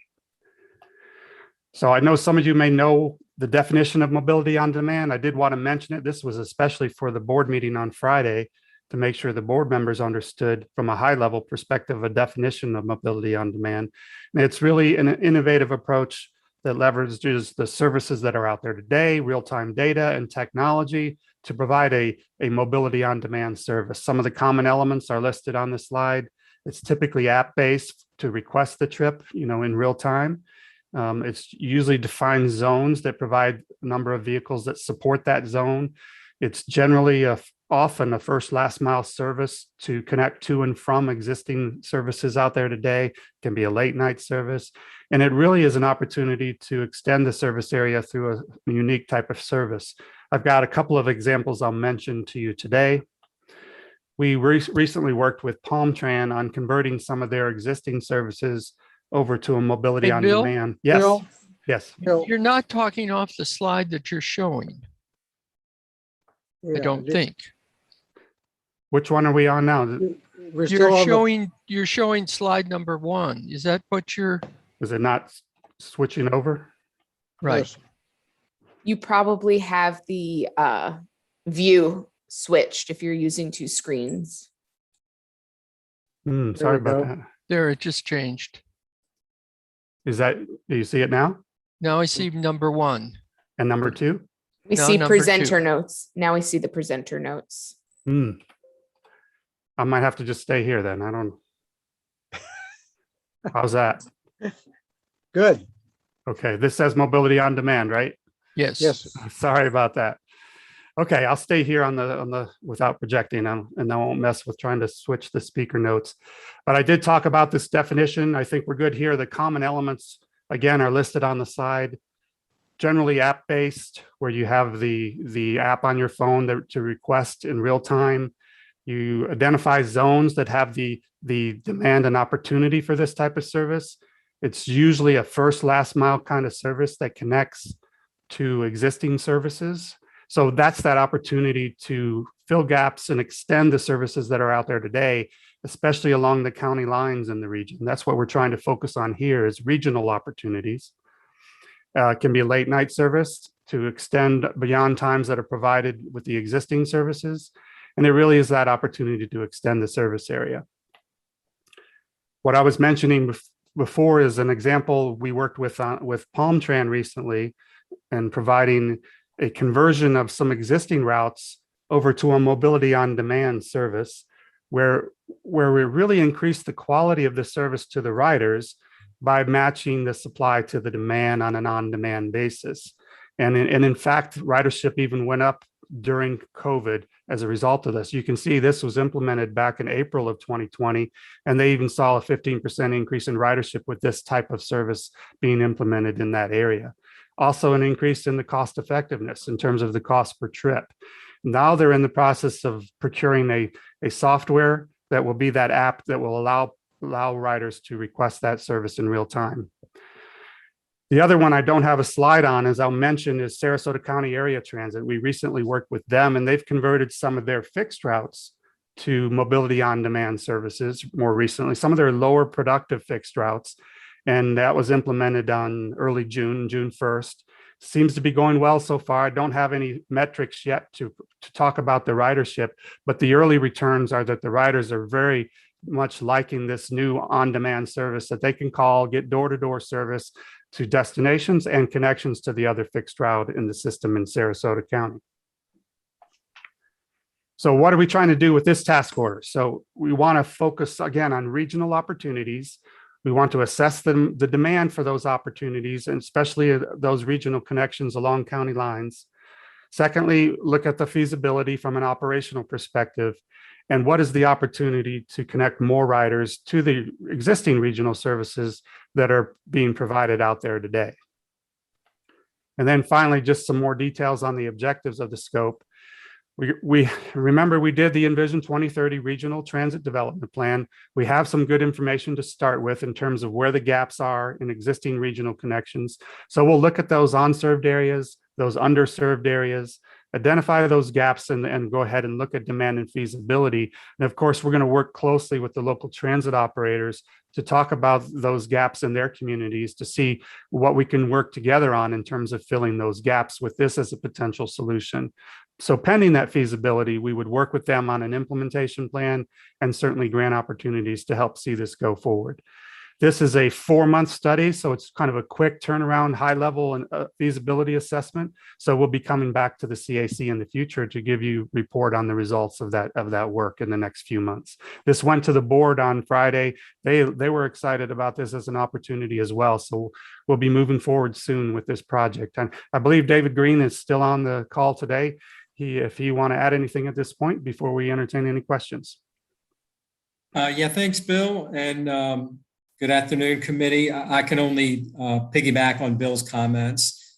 Mobility on demand is an approach to transit that is generating more and more interest around the country and being implemented with various levels of success. TBARTA being a regional agency, our interest was to see if we could apply this sort of idea with a regional application. We began this conversation, a little less than a year ago, and it did evolve a little bit, but, we ended up with the concept of, targeting markets that would largely straddle county lines in order, as Bill said, first mile, last mile connection to connect residents of one county with transit services in the adjoining county. So we're looking forward to the study. We haven't yet scheduled the kickoff meeting, but we will probably do that within the next week or two. Thank you, David. Bill, thanks a lot for the presentation. Are there questions of Bill Ball from the committee? I don't see any at this time. All right. I don't see any hands. Bill, thanks a lot for coming and doing this. We'll look forward to future progress reports on what is apparently a very short study. Right, quick turnaround. Thank you much for your time. Thanks for coming. All right, committee members, the next item on our agenda is the members' interest section. This is a place where we can bring up possible subjects for future meetings. Bob Whitmer, you're recognized. Thank you, Mr. Chairman. And I will try to be brief. At last Friday's board meeting, there was a quorum. Hallelujah. They voted for option 8C with one addition that they would have dedicated lanes in Pasco County. And they also elected Chairman Manuel as the new chairman of the TBARTA. That was the good news. Friday, the papers reported that Ms. Kemp, who did not attend the meeting, called it the board's actions irrelevant. They don't have transit, they don't have resources, and they don't have jurisdiction. Well, let me tell you something. I can't let that go. I did not join a losing commission. In 2015, when the rapid bus was proposed, she went against that, and that's on the record. In 2018, when the regional feasibility plan came on, was shown to the commission, she went against that. And at the April board meeting, she used the words duplication, competition, lack of operational data, etc., all of which have been debunked.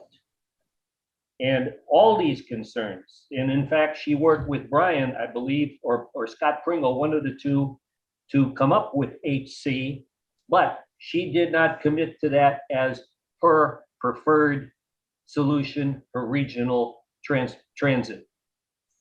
I don't think she knows what regional transit is. And whatever agenda she is following, it is not in the best interest of TBARTA to have her as a commissioner on that board. We can't make a resolution today, and I don't know that that's the right thing. But let me tell you, if you're not part of the solution, as the old saw, then you must be part of the problem. She's not part of the problem. She is the problem. I mean, Josh raised a very good point last meeting about he didn't believe that the ROI was justified any of the conditions. That at least is a a comment that you can discuss and, you know, agree or disagree to. But the other things are just not, I don't think, what serves the purpose of the committees. And I respectfully will stop talking. Thank you, Bob, for that report. It was a productive board meeting for T-Barlow last week, and as Bob indicated, I think we're all glad they had a quorum and were able to take some action. Any other items that someone wants to raise under members' interests? Bill Roberts got a comment. Bill Johnson, you're recognized. Yeah, thank you. I was just reading the board minutes, and I think I was reading the minutes from July. And the minutes did not show that the CAC gave a report. And I'm just kind of wondering, have we been giving reports? And should not the minutes reflect our recommendations if they are passed on? Bill, there was no report given in the July meeting. I was unable to make the connection either by phone or by video. I did give the report of the CAC at the most recent board meeting, and I reported on both meetings of the CAC, and I passed along our recommendations as they were adopted in this committee. That was the thing that I wanted to be sure was happening. Yes. So thank you, Mr. Chairman. Sure. I just, when I prepare for this meeting, I'd like to look at the action reports from the previous board meetings because I don't always make those. So Sure. it's important to have the minutes, and I think it's important for the organization as a whole to reflect the depth and of the work that is being done by T-BARTA, and I'm so glad that we had a quorum at that last meeting. And I note that there are several people that are absent because they haven't been reappointed or we have vacancies. And the question I have is, does that mean that those vacancies count against our quorum? If they're not appointed, how can they account against our quorum? Bill, I have an opinion, but I'll ask someone from the T-BARTA staff to give us a definitive answer. David? Yeah, Mr. Chair, we asked that question to Tallahassee because there were different opinions. You know, we agreed that, you know, if the governor is not appointing people to fill those positions, then they should not be held against us in terms of a quorum. But they came back and said that their intent was that vacancies would be held against the agency. So as it stands, we still would need 7 people present for a quorum. Now, having said that, you know, with the quorum on Friday, we were able to approve the updated bylaws, which reflect the updated statute that the governor just signed about a month and a half ago, whereby the mayors of Tampa and St. Pete can appoint designees to attend board meetings in their absence and vote on all business matters. So that should help us in the event that, you know, either of the mayors is unable to attend due to any conflicts. Right. Well, and that was a big step. It may be coincidence, but David, you're to be congratulated on getting both the mayors at the most recent board meeting. I've never tried so hard for a quorum in my life, but yeah, we were able to make that happen. Well, good. We made some progress. Bob Whitmore, you have a question? No, there's several hands up though. Okay. Yes, Karen, I think you may be next. Yes, I just want to make everybody aware that we are back into our legislative session. For those don't know, they're going to start meeting in committees pretty soon. There are bills that are being introduced, so keep your eye out for TBARTA. I don't know what Mr. Green has in store for TBARTA, what the asks are this year, but we'd like to get a report on that at our next meeting, please. Okay, good request. Lynn, did you have a comment or a question? Yes, actually, I do. Last week at the Florida Public Transportation Association board meeting, FDOT staff announced a new funding route that they are rolling out, and it is called the New Starts Transit Program process. And what this does is it kind of usurps the legislature's requirement of 12.5 local matching dollars, 12.5% matching dollars for funding from FDOT. And what their greatest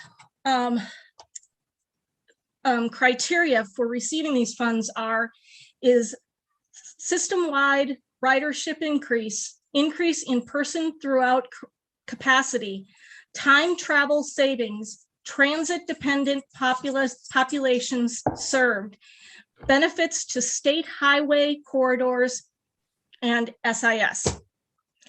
So I think that's interesting that basically on the same day that TBARTA board was actually approving a recommendation, that FDOT came out with a new funding arm. Good. Yep, it is interesting. Thanks for bringing that to our attention. Other questions or other members' interest items? I do not see any other hands up. Well, good. Why don't we move on to the next item, which is the CAC meeting calendar. I think most, if not all of the members are aware that the committee has agreed to meet monthly for the rest of this year. Are there any questions about that, or did anyone from staff want to give us further direction on how we're going to be able to conduct these meetings, whether they'll all be virtual or a hybrid of in-person virtual, or what do we think is the sense of direction at this point? Mr. Chair, I think it would really be up to you and the committee as to how you all want to conduct your meetings. You do have the ability, as a committee, you have the ability to meet virtually. However, as you indicated at the beginning of the meeting, you're unable to actually vote on anything or even approve the minutes. So it would be up to you how you want to meet. Thank you. And I think, there's a lot of stuff coming before the committee. We had a very productive meeting up in Wesley Chapel. I would like to see if the committee has comments on trying to schedule these meetings in person and get a quorum so that if items come before the CAC, we can take action on them. Are there any thoughts from any of the committee members? Yes or no? Karen Mullins. Yes. What is the body count for a quorum in a location, please? I think a quorum, and Jennifer may have to help me out, but we had a quorum when we were in Wesley Chapel. I think it was either 8 or 9. Okay, do we have 8 or 9 people here that are willing to meet in person at our next meeting?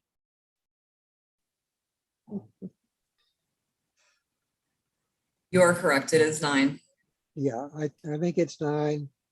And I think that's a fair question. If there are those who would or think they can commit to meeting in person, they can raise their hands. And we'll do a quick count if that will help you. I see at least 5 or 6 hands plus mine. Is there any objection from the committee members to trying to schedule these remaining meetings as a in-person meeting? I think they'll all be conducted at PSTA, assuming they can host us, and they're somewhat cautious about what they're doing. Karen, did you have a comment?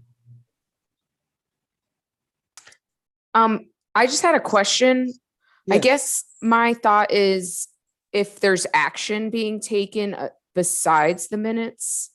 So if the minutes are the only thing that needs action, maybe we can do the meetings virtually until an item comes up that needs action, and then we meet in person and then approve all the minutes that I think that could be a solution. That way we don't have to undergo any major risk unless absolutely necessary. That's a good suggestion. Karen Schwartz, did you have a comment or a question? I may have skipped Oh, you. no, I was trying to put my hand up to say, yeah, I'll come in. Okay, thank you. That's all.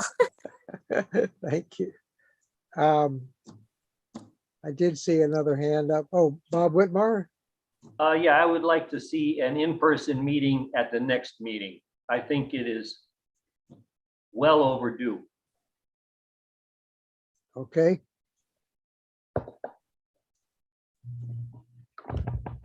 Any other thoughts?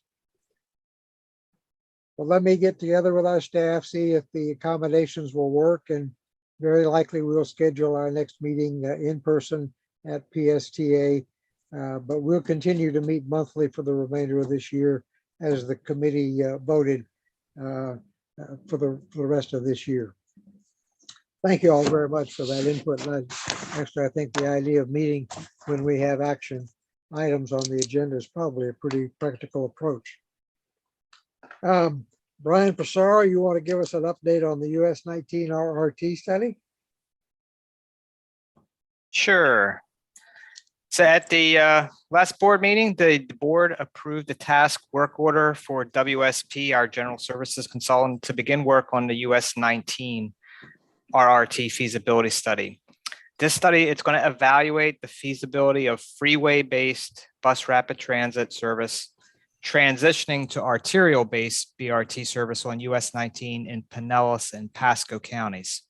The study area goes from State Road 52 in the north in Pasco County down to Almerton Road in Pinellas County. And it's also going to include a portion of the Pinellas Gateway area located to the east of US 19, because we want to make sure we include the area where the PSTA Intermodal Center is going to go. The final report will include a 10% conceptual design of the preferred alignment, preliminary station locations, a preliminary concept of operations, and preliminary capital and operating costs. And that's the update on the US 19 study. Good. Thank you, Brian. Any questions about that? Josh Frank, you're recognized. Yeah, thank you, Chair. Just a quick question on that. What was the reasoning behind choosing Almerton as the southernmost terminus of the corridor? It would seem to me to be a pretty decent opportunity to extend that as far as perhaps even the Sunrunner on First and First in St. Pete as a pretty decent north-south, east-west connection there. So just curious how that was determined. That route currently, it's a pretty long route, and it's actually two separate routes. I believe it's the Route 19 as well as the Route 34, if I'm correct. And I think we wanted just to keep the study manageable in terms of the project termini. Well, my personal opinion is that is a huge opportunity to make that connection, even if it does include a transfer point, as long as the bus rapid transit is in some sort of dedicated lane or has its own facilities. So I think Almerton stops you in the middle of the county with perhaps not a lot of connectivity elsewhere. And so I would say my personal opinion is that should maybe be reconsidered, heavily reconsidered for the potential. Yeah, I mean, we also came up with those project limits based on our conversations with both MPOs and both transit agency staff. So this wasn't a decision that was made in a vacuum. I understand. I'm just saying based off of my experience, and I think the most successful project in terms of what would provide the most concrete numbers and decent transfer points. It is quite a long corridor. You're correct. I mean, I know that's quite a big distance, but that's not too dissimilar from the distance we just studied for 275. So I would say that my personal opinion is we need to look at it at a longer term, and if we need to truncate it at some point, if that gets weeded out in the process, I think that's better than stopping short. Okay, thank you. David Goodwin, you recognize. Chairman, I would have to agree strongly with Josh. Not involved with that decision, don't know why it was made that way, but the opportunity to make the connection to the Central Avenue BRT, which is under construction right now, and even farther south to the Skyway Marina District, which is a rapidly developing area, seems like a real missed opportunity. So I just wanted to get that comment on the record. Yeah. Well, something else I want to point out, the point of the study is to study the feasibility of bringing the concept of freeway-based BRT to these two counties. Once you get south of that area, you're no longer on a freeway. You're getting more down into an arterial. And so we're focused on studying the concept of freeway-based BRT in Pinellas and Pasco counties. Well, then you could go down to 49th Street. And keep in mind, the scope of work and budget has been set and approved by the board. If we were to make changes to that, we would have to go back to the board with a revised budget, which would probably be more. Okay. I do have another question, if I may. Bill Johnson, go ahead. Part of this study will identify the number of stops, or would this is rapid, so it's not a local service. Is that correct? Correct.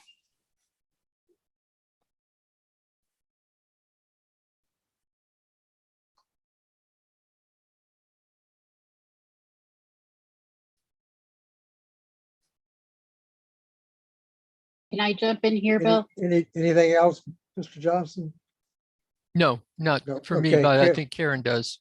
Karen Mullins, go ahead.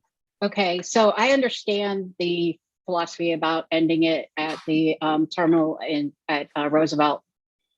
I understand it from a North Pinellas person who the availability of buses is quite diminished. It does peak up at south of Roosevelt down south. They have better coverage down there for PSTA. Of course, the city of St. Petersburg's taxes provides that additional buses and maintenance. Original BRT was supposed to be US 19 North.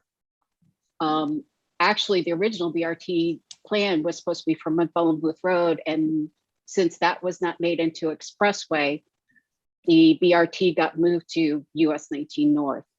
So that's how that evolved. And I understand completely where this is going. Yes, at one point we probably will tack on to the BRT down the Sunrunner, but the Sunrunner was a catalyst. The funding for that was a lot less than for the funding for the US 19 section.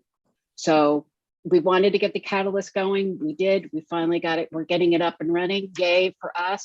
Now let's sink our teeth into the big issue. Thank you, Karen. Josh Frank, did you have another comment? Yes, I did, Mr. Chair. Thank you. Again, I think this is like Dave said, this is a big missed opportunity. And I mean, I understand the logistics of it, but I think, I guess I have 2 points to make. One is that this goes in the category of frustrating things that we are getting to hear about after the board has already voted on them. So we don't really have much input. We're just kind of being told what's happening after the fact, which is, I think, anti the purpose of having a CAC.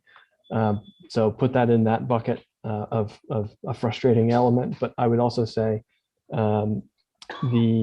if we were in person, I think I would make a motion to go back to the board and include that, because of how important it may be in terms of regional connectivity. And as Dave mentioned, down in the Marina District, which I hadn't even thought of, which is fantastic. But if this is a 10% project, now is the exact time we should be looking at a higher revision of just how far we can potentially push it. And then at 30%, if it's deemed not feasible, trim it back to Ulmerton or, you know, Pine Dairy or wherever it may end up. So I don't know if that's something we can seek consensus on or not, but I really strongly think that sentiment needs to get back to the board. Thank you, Josh. I agree with Josh. I mean, ask Yeah. for the moon and get what you get. Well, and I would be, unless there's objection from the committee, I'd be more than willing to report this discussion in my report to the board, although we can't take formal action on it today, unless any members of the committee object. I'd like to be able to report this part of the discussion in my report to the board. Is there any objection? I'm seeing none, and I'm seeing a couple of shaking heads. So with your consent, I'll go ahead and make that part of my report. Brian, you want to give us the next portion on our agenda, which is the I-275 RRT? Sure, and I'm going to share my screen. Can everyone see the map? Yes, sir. Okay, so I think as was mentioned earlier, we had a quorum last week at our board. They took action on the locally preferred alternative for the regional rapid transit. This is the preferred alternative that they selected. It's basically a variation of alternative 8C. The one change that they made, hopefully you can see my cursor on the moving around on the screen. They changed the segment from Bears up into Pasco County. Under 8C, that was supposed to be in mixed traffic. And the board voted they wanted to see that be a freeway BRT lane. So that was the one change that they made. So going from north to south, the RRT would be in freeway BRT lanes from State Road 54 to downtown Tampa. From downtown Tampa to West Shore, it would be in mixed traffic. Across the Howard Franklin Bridge in tolled express lanes. And then after the gateway, it would go back into freeway BRT lanes. 9 stations total.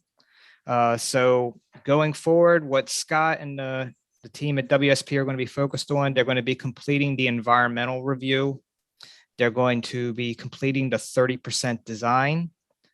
They will be working on defining the phasing, because remember, the Regional Rapid Transit Project is tied to the phasing of TB Next. They'll be defining a concept of operations. And I think we talked about this at a previous meeting. You know, when we first began the study, we were thinking of the Regional Rapid Transit as one route, whereas now we're looking at really a series of overlapping routes where, for example, you might have one route that goes from Pasco County to the USF area, and then another route that goes from USF to West Shore, and then a route from St. Pete to downtown Tampa. Also be looking at establishing consensus on the funding match. You know, when we get done this study, we plan to apply for entry into the Federal Transit Administration's Capital Investment Grant Program. And although we don't have to have the state and local money in hand at that time, we do have to have some level of commitment, because FTA is going to be looking at that. So that's what we're going to be doing going forward. All right. Question to Brian about the RRT report. If you'll keep that slide up for a moment, I have a couple myself. Jennifer, I can't see the whole screen, but I do not see any hands raised. There are currently no hands raised at the moment. Okay. I would just make my observation that it stands out on this map. The blue area running from downtown Tampa to West Shore is the one area where I've had the greatest concern about trying to run the RRT in mixed traffic. And I would suggest that we need to consider the fact that this was an accommodation to Commissioner Kemp, a board member of TBARTA, who was very concerned about the cantilevered station located in the West Shore district. But I would like to at least put forth in this committee my concern that this is the area where, more than anything else, we probably need a dedicated lane, and there is right-of-way available in that entire corridor set aside in the middle of the interstate to run a separate RRT lane or BRT lane, whichever you want to call it. So I would hope that WSP would at least give some consideration to the fact that that area is going to be heavily traveled regardless of what it looks like, and try to come up with a solution for what I think is going to be a very serious impending problem. Karen Mullis, you're recognized. Thank you, Bill. With this, I know we got some pushback from Pasco County on this in the discussion at the board meeting. My question is completely out of left field. Where do we see Brightline coming into this? Is there a push to connect them to us somehow? Or are they just dealing with a HART or Amtrak? What are we talking about here? Well, there's probably someone on this meeting that can give you a better answer, but what I know about it is that Brightline is looking to come to a station somewhere in the downtown Tampa area, is yet to be determined. It is interesting that you asked that question, Karen, because just yesterday Brightline announced a plan in Orlando to provide local connectivity from their terminal at the Orlando airport to link it in, if you will, with other forms of transportation. And certainly I'm open to any other members of the committee or staff who have additional input on that question. David, please go ahead. Yeah, thanks, Chair. So I guess the short answer is, instead of connecting them to us, we're looking at it as us connecting to them. So, Brian talked about the 9 stations along the corridor, 3 of which are in Hillsborough County. All 3 of those Hillsborough stations are the intermodal centers that FDOT will be building. So, FDOT and Brightline and, the Hillsborough TPO and many others are in conversations with Brightline. Nobody knows exactly where they're going to be yet, but FDOT is very aware of the need to provide multimodal connections. So no location has been identified yet from either Brightline or FDOT on where the downtown station will be. Thank you, Barry. Thank you. I would want to add one more comment, and that is that the section from downtown Tampa north is part of the Tampa Bay Next plan from the FDOT. And the T-BARTA board was reminded on Friday that the Hillsborough County TPO, formerly known as the MPO, has voted not to widen that section of Interstate 275. And until that provision is put back into the funding for Tampa Bay Next, it will inhibit or possibly prohibit the building of the route as you see it on this map. So I'm going to encourage my friends in Hillsborough County to consider putting that back into the next TIP, which comes up again next June. Any other comments or questions on Brian's report or about the RRT in general? Josh Frank has his hand raised. Josh, go ahead. Thank you, Mr. Chair. The only comment that I had was maybe just a sort of counter argument to the point that you had made about this section from downtown to West Shore, in that just for that reason that Karen had mentioned, is that premium transit envelope is rather sacred. That was fought for and earned by folks who have had their homes purchased by FDOT and relocated or outright torn down. And so the promise has always been that corridor will be used for high-speed fixed transit. Now, whether or not this BRT is going to be that is up for discussion. I happen to believe it will not be, but I think that is one thing that is at risk with using that corridor for this project, is that the easiest thing that may happen is those lanes get reverted back to general use should this bus project ultimately fail. And then that corridor is no longer for premium fixed transit that we have all hoped for 30 or so years. So it's a risk that I think this board should just be aware of. Yeah, good point. We certainly do want to preserve that corridor for the best possible use. Any other comments? Any other hands up? I see none.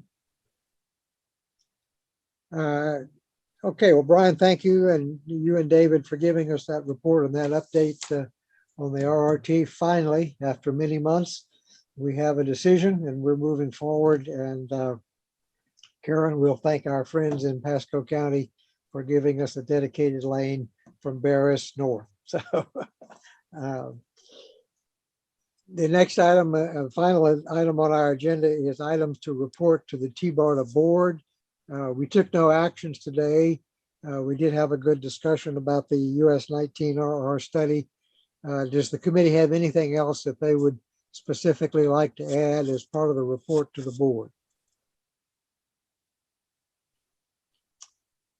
I'm seeing no hands. Josh Frank, you have a comment, please?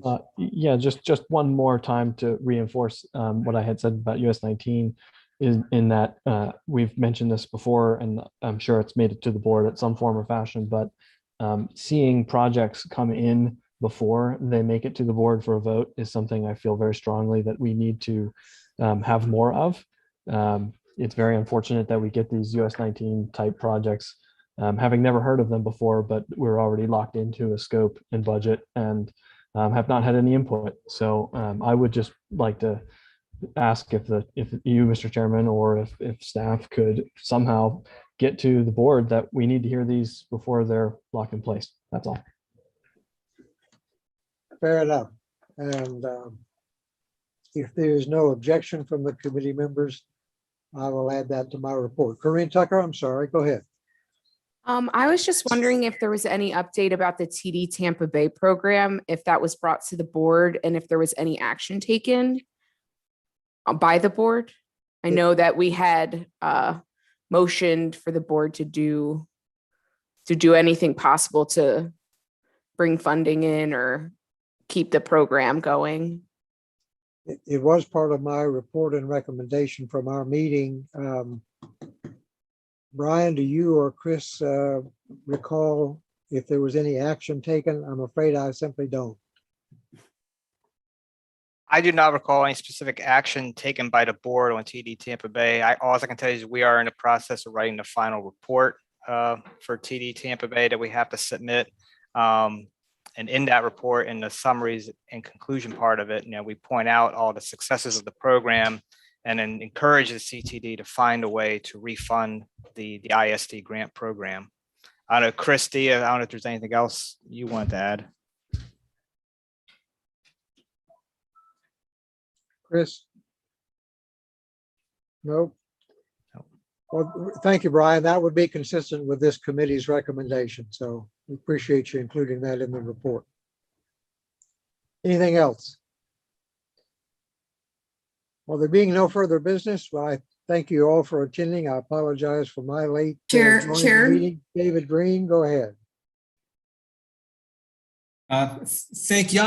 I wanted to mention one other thing that may be of interest to you all. I stated in a previous comment about the board amending its bylaws on Friday.